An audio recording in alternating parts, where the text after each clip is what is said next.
ಪ್ರಬುದ್ಧ ದೇಶ ಆಗಬೇಕು ಅಂತೇಳಿ ತನ್ನ ನಿಮಗೆಲ್ಲ ಗೊತ್ತಿರೋಂಥ ವಿಚಾರ ತನ್ನ ಇಡೀ ಕುಟುಂಬವನ್ನ ಬಲಿ ಕೊಟ್ಟು ಈ ದೇಶಕ್ಕಾಗಿ ಏನು ಅವರ ಹೆಂಡತಿ ಮಕ್ಕಳನ್ನ ಕಳ್ಕೊಂಡ ಮಹಾನುಭಾವರು ಈ ದೇಶಕ್ಕೆ ಸ್ವತಂತ್ರ ಬಂದ್ರೆ ಈ ದೇಶಕ್ಕೆ ಸಮಾನತೆ ಬರಲ್ಲ ಏನು ಸ್ವತಂತ್ರ ಬಂದ್ರೆ ರಾಜಕೀಯವಾಗಿ ಆರ್ಥಿಕವಾಗಿ ಮತ್ತೆ ಏನ್ ಈ ಭೂಮಿನೂ ಸಹಿತ ರಾಷ್ಟ್ರೀಕರಣ ಆಗ್ಬೇಕಂತ ಒಂದು ದೊಡ್ಡ ಕನಸನ್ನ ಹೊತ್ಕೊಂಡಂತ ಮಹಾನುಭಾವರು ಬಾಬಾ ಸಾಹೇಬ್ ಡಾಕ್ಟರ್ BR ಅಂಬೇಡ್ಕರ್ ಸಾಹೇಬ್ರು. ದುರಂತ ಏನಂದ್ರೆ ಇವತ್ತು ನಮ್ಮ ಸಂದೇಶ್ ಅವ್ರು ಹೇಳ್ತಾ ಇದ್ರು ಅಲ್ಲೊಂದು 4-5 ಜಾತಿಗಳಿದಾವೆ, ಅವ್ರು ಏನು ಬೆಳಗ್ಗೆನೆ ಎದ್ದು ಆಚೆ ಹೋಗ್ಬೇಕಂದ್ರೆ ಆ ಒಂದು ಬಾಬಾ ಸಾಹೇಬ್ ಅಂಬೇಡ್ಕರ್ ಅವರ ವಿಗ್ರಹ ನೋಡ್ಕೊಂಡು ಹೋಗ್ಬೇಕು ಅಂತ ಅವ್ರು ಮುಜುಗರ ಪಡ್ತಾ ಇದ್ರೆ, ಖಂಡಿತವಾಗಿ ನಮ್ಮ ಹೋರಾಟ ಏನಂತ ಹೇಳ್ತಾರೆ ಅಂದ್ರೆ ನಾವು ಯಾವುದೇ ಜಾತಿ ವಿರುದ್ಧವಾಗಿ ಅಲ್ಲ, ಜಾತಿವಾದಿಗಳ ವಿರುದ್ಧವಾಗಿ ಇವತ್ತು ಒಂದು ಸ್ಫೂರ್ತಿ ಬಾಬಾ ಸಾಹೇಬ್ ಅಂಬೇಡ್ಕರ್ ಅವರ ವಿಗ್ರಹ ಪುತ್ಥಳಿ ಒಂದು ಊರಲ್ಲಿದ್ರೆ ಅವರನ್ನ ನೋಡಿ ಎಷ್ಟೋ ಒಂದಷ್ಟು ಹುಡುಗರು ಅಂದ್ರೆ ಯುವಕರು ಮಕ್ಕಳು ಅವರನ್ನ ಆದರ್ಶಕ್ಕೆ ತಕೊಂಡು ಏನು ಒಂದು ಒಳ್ಳೆ ವಿದ್ಯಾಭ್ಯಾಸ ಪಡ್ಕೊಂಡು ಒಳ್ಳೆ ಮಹಾನ್ ವ್ಯಕ್ತಿಗಳಾಗ್ತಾರೆ ಅಂತ ಏನು ಅವ್ರು ತಿಳ್ಕೊಬೇಕೇ ವಿನಃ ಅವ್ರ ಮುಖ ನೋಡಿದ್ರೆ ಏನು ನಮಗೆ ಒಂದು ಮೈಲಿಗೆ ಆಗ್ತದೆ ಏನ್ ಮತ್ತೆ ಅವರನ್ನ ಊರಿನಿಂದ ಆಚೆ ಒಂದಷ್ಟು ಜಾಗ ಕೊಟ್ಟು ಏನ್ ನಮ್ಮ ಪೂರ್ವಿಕರನ್ನ ಮೊದಲು ಊರಿನಿಂದ ಆಚೆ ಯಾವ ತರ ಇರ್ತಾ ಇದ್ರು ಅದೇ ರೀತಿ ಮಾಡ್ಬೇಕಂತ ಈ ಜಿಲ್ಲಾಡಳಿತ ಆಗ್ಬೋದು ಮತ್ತೆ ಏನು ಆ ಊರಿನ ಸವರ್ಣರಾಗ್ಬೋದು ಅವರು ಏನು ಒಂದು ಹುನ್ನಾರ ಮಾಡ್ತಾ ಇದ್ರೆ ಖಂಡಿತವಾಗಿ ಸ್ನೇಹಿತರು ಇವತ್ತು ಏನು ಈ ಹೋರಾಟದಲ್ಲಿ ಪಾಲ್ಗೊಂಡಿದ್ದಾರೋ ಅದಕ್ಕಿಂತ ಅತಿ ಹೆಚ್ಚಾಗಿ ಏನು ಇವಾಗ ಸಂದೇಶ ಏನ್ ಹೇಳಿದ್ರೆ 15ನೇ ತಾರೀಕು ಇಲ್ಲಿ ಏನಾದ್ರು ನಮ್ಗೆ ಆದೇಶ ಆಗಿಲ್ಲ ಅಂದ್ರೆ ಖಂಡಿತವಾಗಿ 13ನೇ ತಾರೀಕು ದೊಡ್ಡ ಮಟ್ಟದಲ್ಲಿ ಇಲ್ಲಿರೋ ಎಲ್ಲಾ ಸ್ನೇಹಿತರು ಇನ್ನೂ ಒಂದೊಂದು 10 ಜನ ಕರ್ಕೊಂಡ್ಬಂದು ನಮ್ಮ ಅಕ್ಕಂಗಿರ್ನ ನಮ್ಮ ಏನು ಹೆಂಡತಿ ಮಕ್ಕಳನ್ನ ಎಲ್ಲಾ ಕರ್ಕೊಂಡ್ಬಂದು ಒಂದು ಈ ಜಿಲ್ಲಾಡಳಿತಕ್ಕೆ ಒಂದು ಎಚ್ಚರಿಕೆ ಕೊಡಬೇಕು ಅಂತ ಈ ಸಂದರ್ಭದಲ್ಲಿ ಹೇಳ್ತಾ ಮತ್ತೆ ಏನಾದ್ರೆ ಈ ಒಂದು ವಿಚಾರ ಒಂದೇ ಒಂದು ಯಾಕಂದ್ರೆ ಎಲ್ಲ ನಮ್ಮ ಅಂತ ಮತ್ತೆ ಹೇಳ್ತಾ ಇದ್ರೆ ಈ ಯಾವುದೇ ಕಾರಣಕ್ಕೂ ಈ ವಿಚಾರನ ಕೈ ಬಿಡೋ ಮಾತೇ ಇಲ್ಲ, ನಮಗೆ ಅಲ್ಲೇ ಬೇಕು. ಏನ್ PDO ಅವ್ರನ್ನ ಸಸ್ಪೆಂಡ್ ಮಾಡಿದಾರೋ ಅವ್ರನ್ನ ಮತ್ತೆ ಕೆಲ್ಸಕ್ಕೆ ತಗೊಳ್ಬೇಕು. ಯಾಕಂದ್ರೆ ಅವ್ರು ಯಾರೋ ಬಡಪಾಯಿ ಸಿಕ್ಕಿದ್ದಾರೆ, ಇವರೇ ಹೇಳಿದ್ದಾರೆ, ಅಧಿಕಾರಿಗೆಲ್ಲ ಹೇಳಿದ್ರೆ ಆ ವಿಡಿಯೋ ಎಲ್ಲ ನಾವು ನೋಡಿದೀವಿ. ಅವರೇ ಹೋಗಿ 10 ಜಾಗ ಕೊಟ್ಬಿಟ್ಟು ತಿರ್ಗಿ ಮತ್ತೆ ಯಾವ್ದೋ ರಾಜಕೀಯ ಒಂದು ಒತ್ತಡಕ್ಕೆ ಮಣಿದ್ಬಿಟ್ಟು ಅಧಿಕಾರಿಗಳು ಯಾವ್ದೋ ಒಬ್ಬ PDO ಏನು ಅಮಾನತ್ ಮಾಡಿರೋದು ಒಂದು ದುರಾದೃಷ್ಟಕರ ಅಂತ ಹೇಳ್ತಾ ಒಂದೇ ಒಂದು ಹಾಡು ಹೇಳಿ ಒಂದು 2 ಪದ ಹೇಳ್ತೀನಿ. ಯಾಕಂದ್ರೆ ಇವತ್ತೇನಾಗಿದೆ ಅಂದ್ರೆ ಇವತ್ತೇನು ನಮ್ಮ ಓಟ್ಗಳನ್ನ ಪಡ್ಕೊಂಡು ಏನು ಅಧಿಕಾರದ ಚುಕ್ಕಾಣಿ ಇಟ್ಕೊಂಡಿದ್ದಾರೆ, ಮತ್ತೆ ನಾವು ಕಟ್ಟೋ ಟ್ಯಾಕ್ಸು ಇದು ವ್ಯಾಟ್ಸ್ ಅಲ್ಲಿ ಏನು ಅವ್ರು ಸಂಬಳ ತಗೊಂತಾರೆ, ಅಧಿಕಾರಿಗಳಾಗ್ಬೋದು, MLA ಆಗ್ಬೋದು, MLCಗಳಾಗ್ಬೋದು, MP ಆಗ್ಬೋದು, ಅವ್ರು ಬಳಸೋ ಫೋನ್ ತಗನಿಕ ಅವ್ರು ಬಳಸೋ ಏನ್ ದಿಲ್ಲಿಗೆ ಹೋಗಿ ಬರೋದು ಮತ್ತೆ ಏನು ಅವರು ಮನೆ ಬಾಡಿಗೆ ಸಹಿತ ನಾವು ಕಟ್ತಾ ಇದೀವಿ. ಅದನ್ನ ತಿಳ್ಕೊಂಡ ಈಗ ಇಷ್ಟು ನಡೀತಾ ಇದೆ ಸಾಮಾಜಿಕ ಜಾಲತಾಣದಲ್ಲಿ ಎಲ್ಲ ಕ್ಲೀನ್ ಆಗಿ ಎಲ್ಲೆಲ್ಲ ಹೋಗ್ತಾ ಇದಾವೆ. ಯಾಕೆ MLA ಗೊತ್ತಿರಲ್ವಾ, MLC ಗೊತ್ತಿರಲ್ವಾ, MP ಸಾಹೇಬ್ರು ಗೊತ್ತಿರಲ್ವಾ, ಯಾಕೆ ಇವರು ಇದ್ರ ತಟಸ್ಥವಾಗಿದ್ದಾರೆ?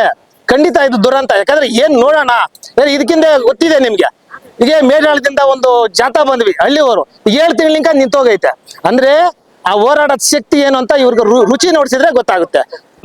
ಎಲ್ರಿಗೂ ಜೈ ಭೀಮ್, ಜೈ ಭೀಮ್, ಜೈ ಜೈ ಭೀಮ್, ಜೈ ಭೀಮ್. ಬಂಧುಗಳೇ, ಇವತ್ತು ಏನು ಉಲ್ಲಂಕಲ್ಲಲ್ಲಿ ನಮ್ಗೆ ನ್ಯಾಯ ಕೊಡ್ಲಿಲ್ಲ, ಯಾರೋ ನಮ್ಮ ಜಿಲ್ಲಾಡಳಿತ ನ್ಯಾಯ ಕೊಟ್ಟಿಲ್ಲ. ಅಲ್ಲಿನ ಬಡಪಾಯಿ ಪಾಪ PDO ಅವರು ಜಾಗ ತೋರಿಸಿದ್ರು ಸಹ ಈ ಅಧಿಕಾರಿಗಳು ಮೀನಮ್ಮ ಹೆಸರು ಎಣಿಸ್ತಾ ಇದಾರೆ. ಯಾಕೆ ಗೊತ್ತಾ, ಎಲ್ಲಿ ನಮ್ಮ ಮೇಲ್ಜಾತಿಯವರು ಏನಾದ್ರು ನಮ್ಮ ಮೇಲ್ಜಾತಿಯವ್ರ ಮೇಲೆ ಕಂಪ್ಲೇಂಟ್ ಕೊಟ್ರೆ ಅಧಿಕಾರಿಗಳು ಒತ್ತಡದಿಂದ ಪೊಲೀಸ್ನವ್ರು ಏನ್ ಮಾಡ್ತಾರೆ ಅಂದ್ರೆ ಮತ್ತೆ ನಮ್ಗೆ ಕೌಂಟರ್ ಕೇಸ್ ಹಾಕ್ತಾರೆ. ಇದು ನಮ್ಮ ಕರ್ನಾಟಕ ಮತ್ತು ನಮ್ಮ ಭಾರತ ದೇಶದಲ್ಲಿ ನಡೀತಾ ಇರ್ತಕ್ಕಂಥ ಒಂದು ದುರಂತ. ದಯವಿಟ್ಟು ಹೇಳ್ತಾ ಇದೀವಿ, ಇವತ್ತು ಏನ್ ಇಲ್ಲಿ ಸೇರಿರ್ತೀವಿ ನಾವು, ನಮ್ಮ ಸಂದೇಶ ಹೇಳ್ತಾವ್ರೆ 13ನೇ ತಾರೀಕು ಇನ್ನು ದೊಡ್ಡ ಮಟ್ಟದಲ್ಲಿ ನಮ್ಮ ಜಿಲ್ಲಾಧಿಕಾರಿಗಳ ಕಚೇರಿ ಮುಂದ್ಗಡೆ ಧರಣಿ ಮಾಡ್ಬೇಕಂತ ಒಬ್ಬೊಬ್ರು 10 ಜನ ಇಲ್ಲಿ ಏನ್ ಬಂದಿದೀವಿ, ಇನ್ನೂ ಹೆಚ್ಚಿನ ಸಂಖ್ಯೆಯಲ್ಲಿ. ಇವತ್ತೇನ್ ನಮ್ಗೆ ನ್ಯಾಯ ಸಿಕ್ಕಿಲ್ಲ ಅಂದ್ರೆ ಇದು ಬಾಬಾ ಸಾಹೇಬ್ ಅಂಬೇಡ್ಕರ್ ವಿಶ್ವಜ್ಞಾನಿ ಅವ್ರ ಟ್ಯಾಟೂನಲ್ಲಿ ನಿಲ್ಸಿದ್ರೆ ನಮ್ಗೆ ಅವಮಾನ ಆಗ್ತದೆ. ಬೆಳಿಗ್ಗೆ ಅವ್ರ ಮಕ ನೋಡ್ಕೊಂಡು ಹೋಗ್ತೀವಿ ಅಂತ ಹೇಳ್ತಾರ ಅಂದ್ರೆ ಇದು ನಾವೆಲ್ಲ ಸಹಿಸ್ಕೊಳಕ್ ಆಗ್ತಾ. ಇದು ಭಾರತದ ಸಂವಿಧಾನ ಕೊಟ್ಟಂತ ಜ್ಞಾನಿ ಅವ್ರ ಮಕ ನೋಡ್ಕೊಂಡು ಹೋದ್ರೆ ಇವ್ರಿಗೆ ಕೆಟ್ಟದಾಗಿ ಬಿಡ್ತದೆ. ಅದಕ್ಕೆ ಇದನ್ನ ಮನಸ್ಸಿನಲ್ಲಿ ಇಟ್ಕೊಂಡು ದಯವಿಟ್ಟು ಶಾಂತಿಯುತವಾಗಿ ಹೋರಾಟ ಮಾಡೋದು. ನಾವು ಅವರ ಮೊಮ್ಮಕ್ಕಳು ಯಾರು ಬಾಬಾ ಸಾಹೇಬ್ ಅಂಬೇಡ್ಕರ್ ಅವರು ಕೊಟ್ಟಿರ್ತಕ್ಕಂತ ಸಂವಿಧಾನದ ಅಡಿಯಲ್ಲಿ ಎಲ್ಲಾ ಅಧಿಕಾರಿಗಳನ್ನು ಇವತ್ತು ಅವ್ರು ಮಜಾ ಮಾಡ್ತಾ ಇರೋದು. ಅದನ್ನ ಅರ್ಥಕೊಂಡಿರ ಯಾರೋ ಒತ್ತಡ ಹಾಕ್ಬಿಟ್ರೆ ಆತನ ಬಡಪಾಯಿನ ಹೋಗ್ಬಿಟ್ಟು ಸಸ್ಪೆಂಡ್ ಮಾಡಿಬಿಟ್ರೆ ಈಗ 10 ಅಡಿ ಕೇಳಿರೋದು ಹೇಳಿದ್ದು ಇವ್ರೆ PDO ಸಾಹೇಬ್ರು ಅಲ್ಲಿ ಕೊಡಿಸಿದ್ಮೇಲೆ ಮತ್ತೆ ಇವರು ಇದನ್ನ ಮೇಲ್ಜಾತಿಯವರು ಒತ್ತಡ ಹಾಕ್ಬಿಟ್ರು ಅಂತ ಹೇಳ್ಬಿಟ್ಟು ಈ ತರ ಇದ್ ಮಾಡ್ಬಿಟ್ರೆ ನಾವು ಇದನ್ನ ತಡ್ಕೊಳಕ್ ಆಗೋದೇ ಇಲ್ಲ. ಏನಿವತ್ತು ನಮ್ CO ಸಾಹೇಬ್ರು ಬಂದು ನಮ್ ಸಂದೇಶ ಹೇಳಿದಂಗೆ ಅದೇ ಜಾಗದಲ್ಲಿ ನಾವು ಟಚ್ ಇದು ಮಾಡ್ಕೊಡ್ತೇವೆ ಅಂತ ಹೇಳಿದ್ರೆ ಪ್ರತಿಭಟನೆ ಕೈ ಬಿಡೋಣ, ಇಲ್ಲ ಬೇಡ ಅಂದ್ರೆ ಅದಕ್ಕೆ ಉಗ್ರವಾದ ಹೋರಾಟ ಏನ್ ಬೇಕಾಗಿಲ್ಲ, ಶಾಂತಿಯುತವಾಗಿ ಮಾಡೋಣ.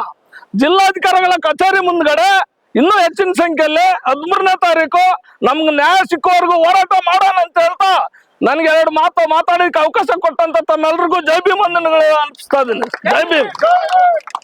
ಜಿಲ್ಲಾ ಪಂಚಾಯತಿ ಆವರಣದಲ್ಲಿ ನಮ್ಮ ಸಂದೇಶ್ ಅಣ್ಣನವರ ನೇತೃತ್ವದಲ್ಲಿ ಒಂದು ಹೋರಾಟ ಹಮ್ಮಿಕೊಂಡು ಇವತ್ತು ಸುಮಾರು 20ಕ್ಕೂ ಹೆಚ್ಚು ಕಿಲೋಮೀಟರ್ಗಳಿಂದ ಒಂದು ನೀರು ಕೂಡ ಕುಡಿದೆ ಕಾಲ್ನಡಿಗೆ ಜಾಥವನ್ನು ನಂಬಿಕೊಂಡು ನಮ್ಮ ಸಂದೇಶ್ ಅಣ್ಣನವರ ನೇತೃತ್ವದಲ್ಲಿ ನಾವೆಲ್ಲ ಸಹ ಏನೋ ನಮ್ಮ ಅಜ್ಜಿಯಂದಿರು ತಾಯಿಯಂದಿರು ನಮ್ಮ ಪಾಪ ಮುದ್ಕಪ್ಪನವರು ಎಲ್ಲರೂ ಒಂದು ಅಲ್ಲಿಂದ 22 ಕಿಲೋಮೀಟರ್ ಗಂಟ ಕಾಲ್ನಡಿಗೆ ಜಾಥವನ್ನು ಮಾಡಿದ್ದೇವೆ. ಆ ಬರುವಂತ ದಾರಿಯಲ್ಲಿ ಒಂದು 2 ಯುವಕರಿಗೆ ಪಾಪ ಅವ್ರಿಗೇನೋ ಒಂದು ಸಮಸ್ಯೆ ಆಯ್ತು, ಅವ್ರನ್ನೂ ಕೂಡ ನೀವು ಕೂಡ ಬರ್ಬೇಕಣ್ಣ ಬಟ್ ಕಾರಲ್ಲಿ ಬರ್ರಿ ಅಂತ ಹೇಳಿ ಅವ್ರು ಒಂದು ಕ್ಷಣ ಕೂಡ ನಿಲ್ಲದೆ ಅಲ್ಲಿಂದ ಒಂದೇ ಒಂದು ಹುಮ್ಮಸ್ದಿಂದ ಬಂದ್ರು. ಬಂಧುಗಳೇ, ನಾವು ಏನಕ್ಕೆ ಇಷ್ಟೊಂದೆಲ್ಲ ಹೋರಾಟ ಮಾಡ್ತಿದ್ದೀವಿ ಏನಕ್ಕೆ ಅನ್ನೋದನ್ನ ಎಲ್ಲರೂ ಕೂಡ ಗಮನದಲ್ಲಿ ಇಟ್ಕೊಬೇಕು. ಒಂದು ಏನು ಹೇಳ್ತೀವಿ ಅಂದ್ರೆ, ಈಗ ಶಿಕ್ಷಣವೆಂಬುದು ಹುಲಿ ಹಾಲಿದ್ದಂತೆ, ಆ ಹಾಲನ್ನ ಕುಡಿದ್ರೆ ಎಲ್ಲ ಕೂಡ ಗರ್ಜಿಸ್ತಾರೆ ಅಂತ ಹೇಳ್ತಾರೆ ಬಾಬಾ ಸಾಹೇಬ್ ಅಂಬೇಡ್ಕರ್ ಅವರು. ಅದೇ ರೀತಿ ಸಂದೇಶ್ ಅಣ್ಣನವರು ಈ ಹೋರಾಟಗಳನ್ನ ಕಾಲ್ನಡಿಗೆ ಜಾಥಾ ಯಾವುದೇ ಒಂದು ಹೋರಾಟ ರೂಪಿಸ್ತಾರೆ ಅಂದ್ರೆ ಅವ್ರು ಯುವಕರೇ ಇರ್ಲಿ, ಯುವಕರಲ್ಲಿ ಆ ಒಂದು ಒರಿಜಿನಾಲಿಟಿ ಬಂದಿದೆ ಬ್ಲಡ್ ಅಲ್ಲಿ ಅಂದ್ರೆ ಎಲ್ಲ ಕೂಡ ಗರ್ಜಿಸ್ತಾರೆ. ಆ ಒಂದು ಅನ್ಯಾಯದ ಪರ ನ್ಯಾಯಕ್ಕೋಸ್ಕರ ಹೋರಾಟ ಮಾಡ್ತಾರೆ. ಆ ಹೋರಾಟವನ್ನ ನಮ್ಮ ಸಂದೇಶ್ ಅಣ್ಣವರು ಇವತ್ತು ನಮಗೆಲ್ಲ ಜೊತೆಲಿ ಹಾಕೊಂಡು ಬಂದಿದ್ದಾರೆ. ಎಲ್ಲರಿಗೂ ನ್ಯಾಯ ಸಿಗುತ್ತೆ, ಎಲ್ಲ ಒಳ್ಳೇದಾಗುತ್ತೆ. ದಯವಿಟ್ಟು ಇದೇ ಒಂದು ರೀತಿಯಲ್ಲಿ ನಾವು ಹೋರಾಟಗಳನ್ನ ಮಾಡಿ ನಮಗ್ ಸಿಗ್ಬೇಕಂತ ನ್ಯಾಯವನ್ನ ನಾವು ಪಡೆದುಕೊಳ್ಬೇಕಂತ ಹೇಳ್ತಾ ಏನೋ ಮುಗಿಸ್ಲೇಣ. ಸರಿ ಬಂದ್ಬಿಡ್ಲೆ. ಜೈ ಭೀಮ್.